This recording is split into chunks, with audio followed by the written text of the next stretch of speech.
Хайде напред, тръгвай.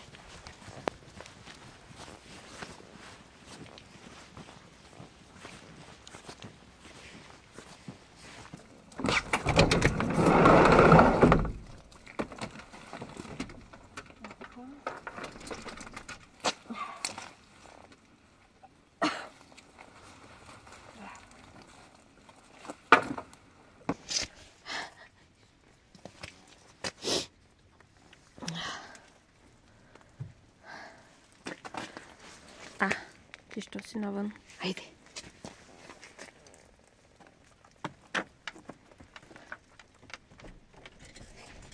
Хайде да си ходим.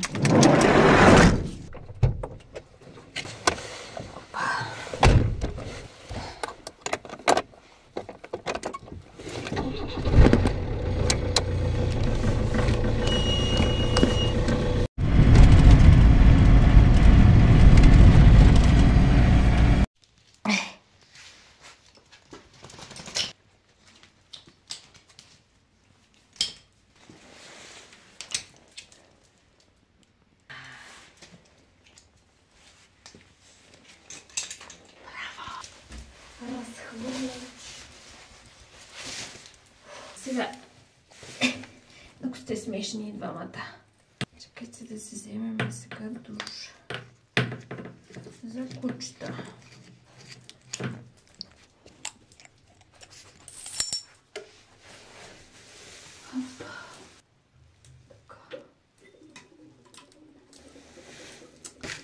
Хайде сега кръченца.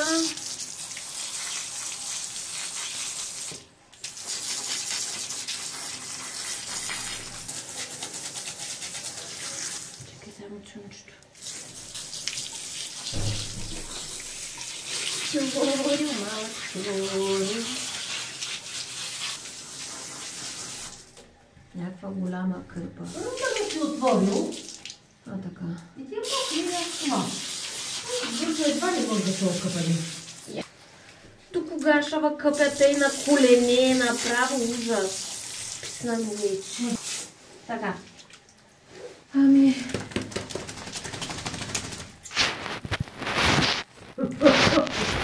Който и куче да се запознае вече.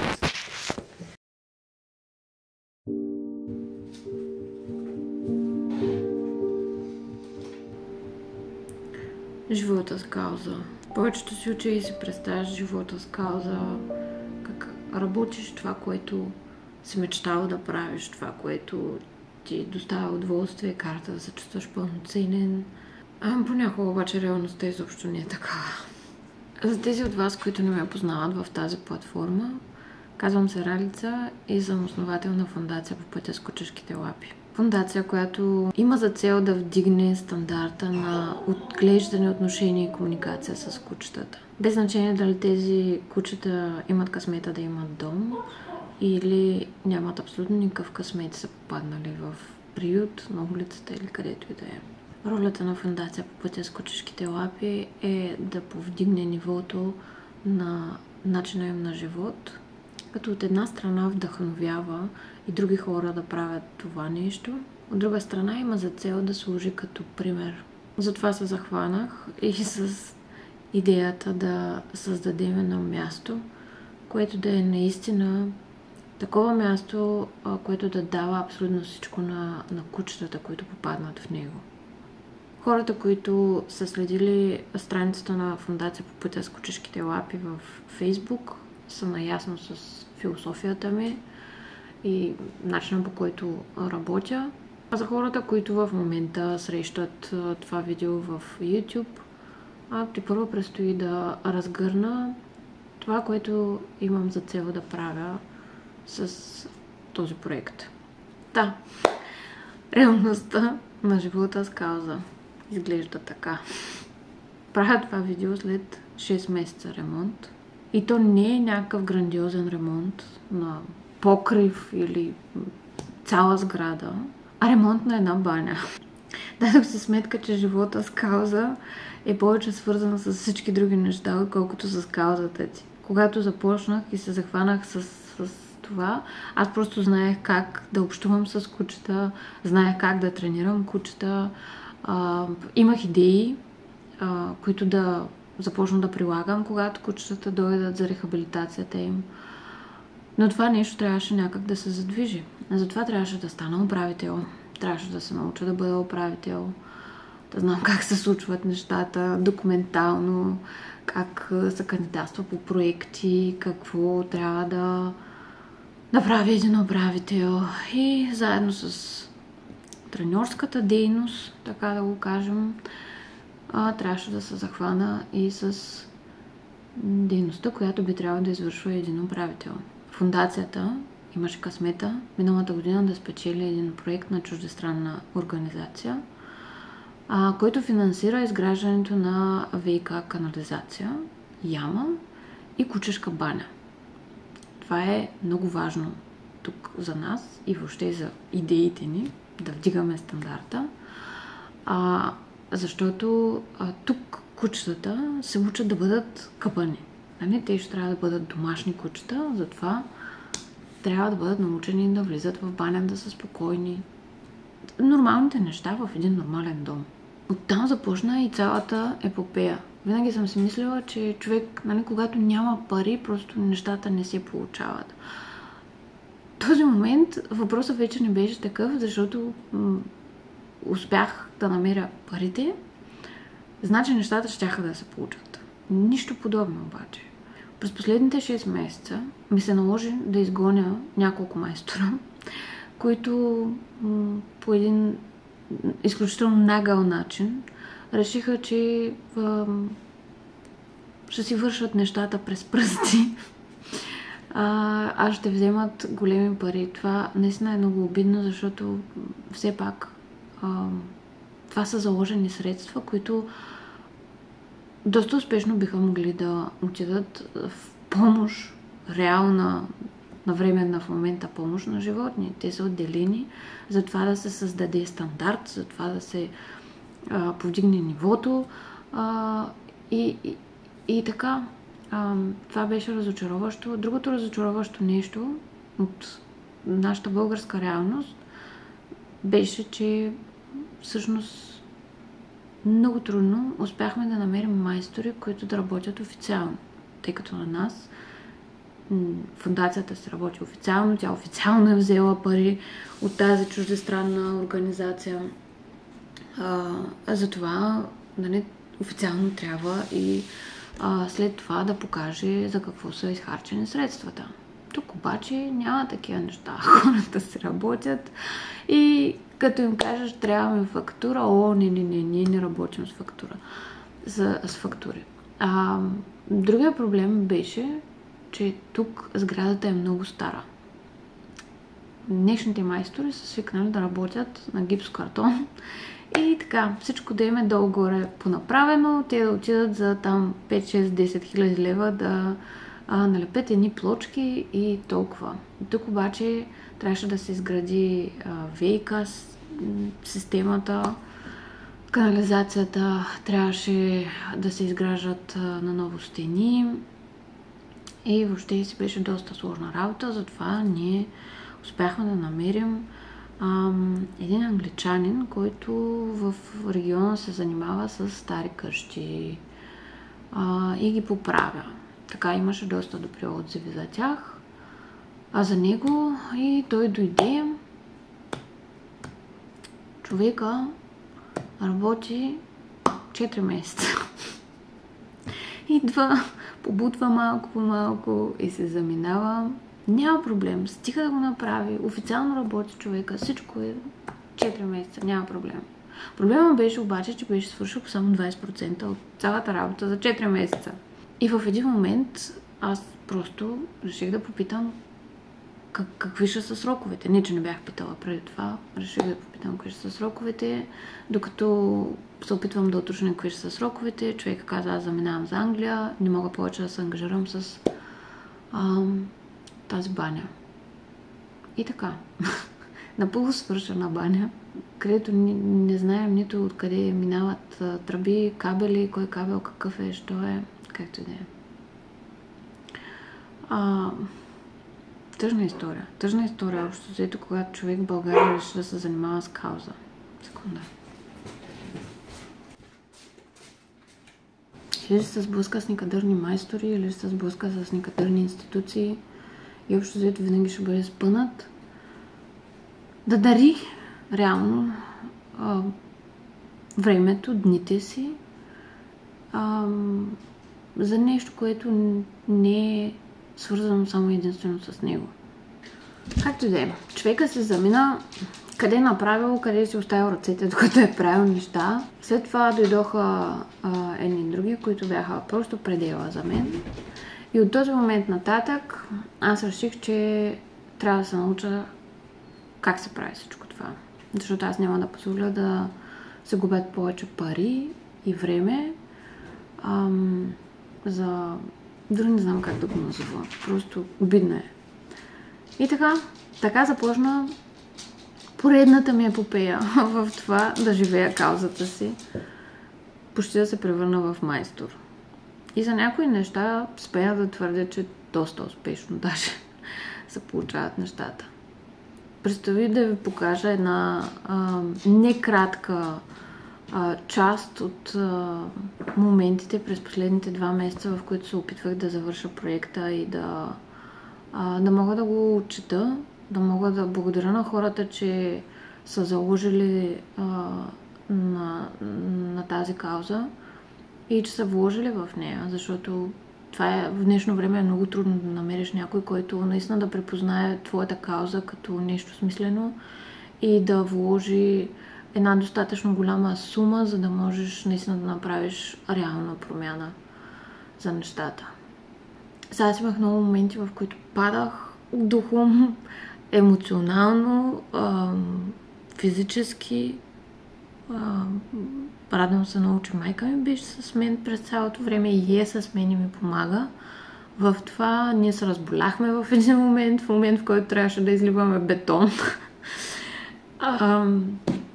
И така, много усилия, с много въпросителни е този живот с кауза, още заето. С много въпросителни, много трудно стават нещата. Едва ли не, почти на сила трябва да се случат. Буквално трябва да ги случваш, докато те се разпадат и пак да ги събираш, пак да ги случваш. Но както и да е. Започвам малко по малко да се опитвам да публикувам в YouTube, тъй като през това време се случиха доста неща в Facebook. Facebook като платформа доста започна да предава своите потребители. Закриха се изключително много страници. Facebook приключи договори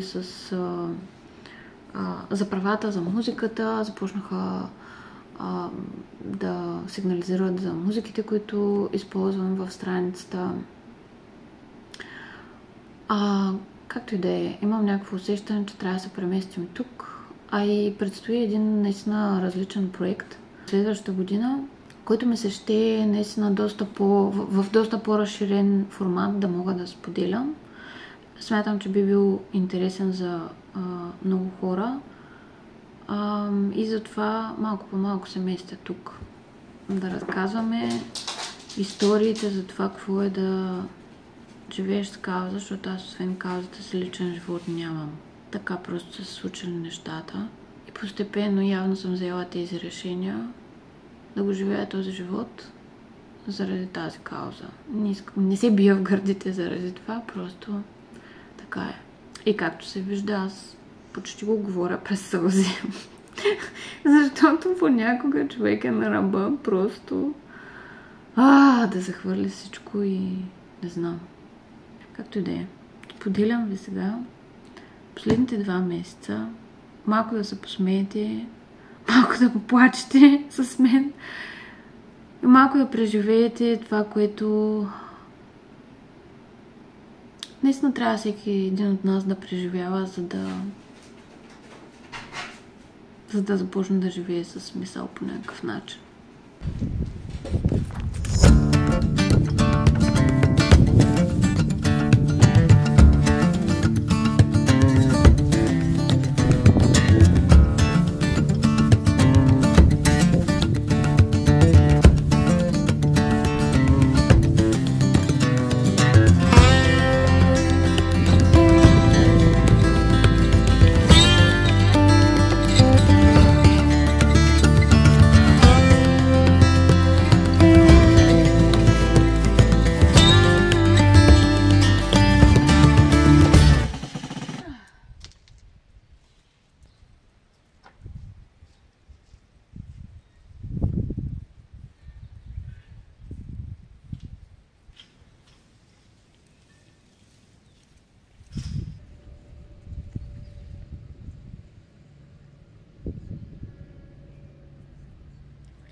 Ой-ой-ой, кой се дразни?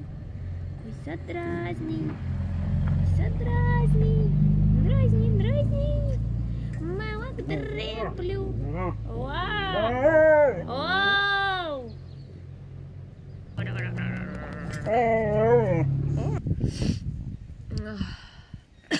Момчета.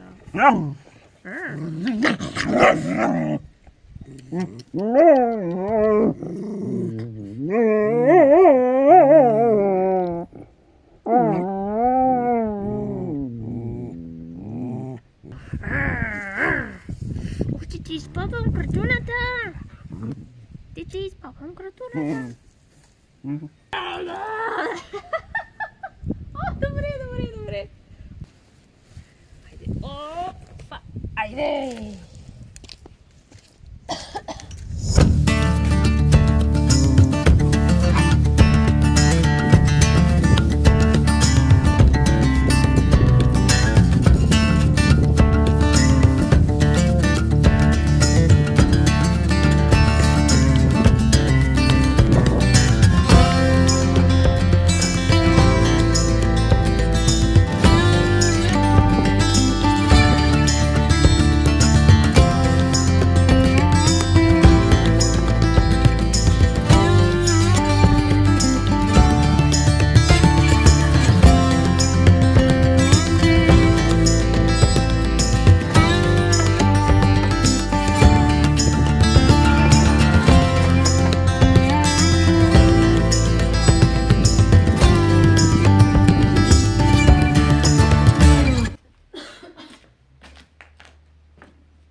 Разбини, аз се видях, че докато...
основно.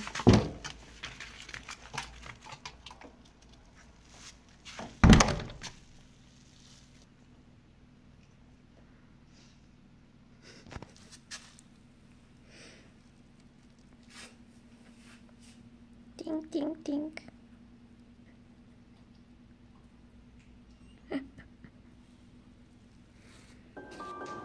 Но тук става въпрос за държавна измяна, за подмяна на вота. Ето ако бездействаш, пак се участва. Той сега Иван кога Драганов Петканов. миналата зима. Който е бил тези секции. Да се знае се идея, да се играеш до така.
Не забравя занаята.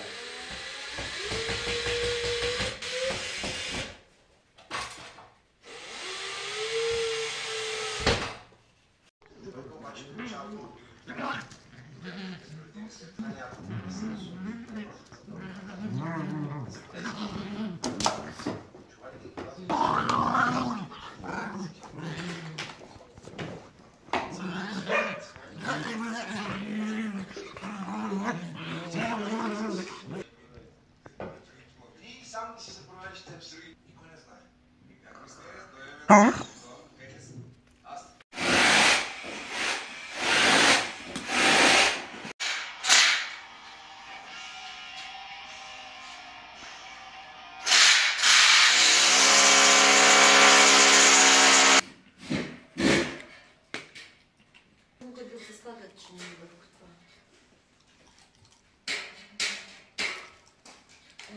Пускам, до сега се хилихме с майка ми, тя вече замина, защото стана лошо. Сега, първа инженерна мисъл, не знам дали виждаш. Казах им да направят между двете такова прак, защото се разминават нивата.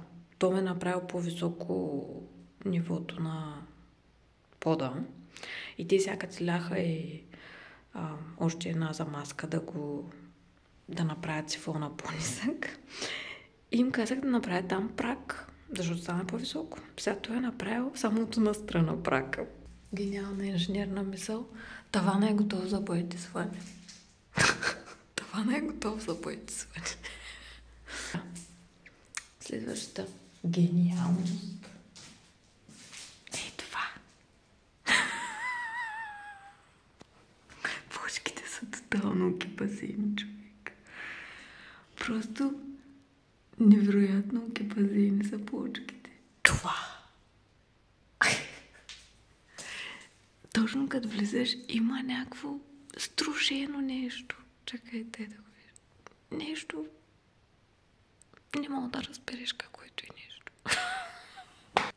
Преди малко почвам да чета и виждам, че не може, т.е. 24 часа се чака да стигне лепилото и тогава се ходи по него.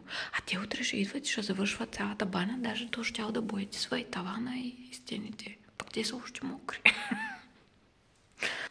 Погледни, сега ще покажа разцветки от майстори. Това. Това. Гледай тук какво става. Гледай. Все едно свине са минали. Все едно са минали свине. Най-шокиращото нещо, човек, е това.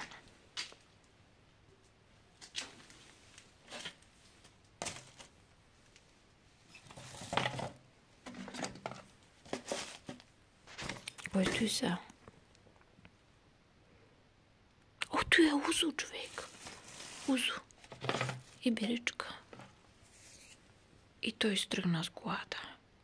Няма проблем.